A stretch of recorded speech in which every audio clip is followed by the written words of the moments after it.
Un ex laboratorio di calzature trasformato in una piantagione di marijuana, 1500 piante illuminate e riscaldate da 90 lampade a 600 watt nel seminterrato di una palazzina di via Trevignano, a Guarda, altri 6 kg di stupefacente trovato già essiccato.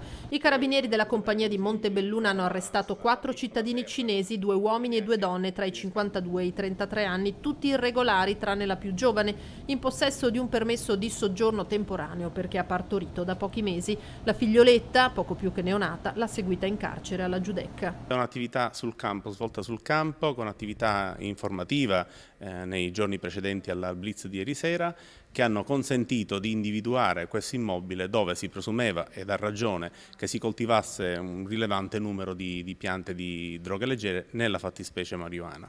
Nessun odore, nessun via vai sospetto. I 4 arrestati avevano pensato a tutto. Da almeno 6 mesi coltivavano la marijuana nel seminterrato. La piantagione avrebbe potuto fruttare loro 325 kg di droga per un valore sul mercato di 1.600.000 euro. Sono finiti in carcere con l'accusa di coltivazione e detenzione di un ingente quantitativo di droga e per furto aggravato di energia elettrica. Questo è un dato che stiamo accertando in questi minuti, stiamo cercando di approfondire, anche perché i consumi in effetti da una verifica fatta a monte erano irrisori rispetto a quello che è l'immobile.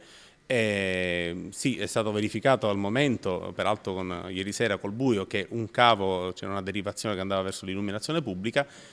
Tra oggi e nei prossimi giorni verificheremo nel dettaglio proprio cosa hanno portato, da quanto tempo soprattutto durava, insomma, il furto dell'energia elettrica.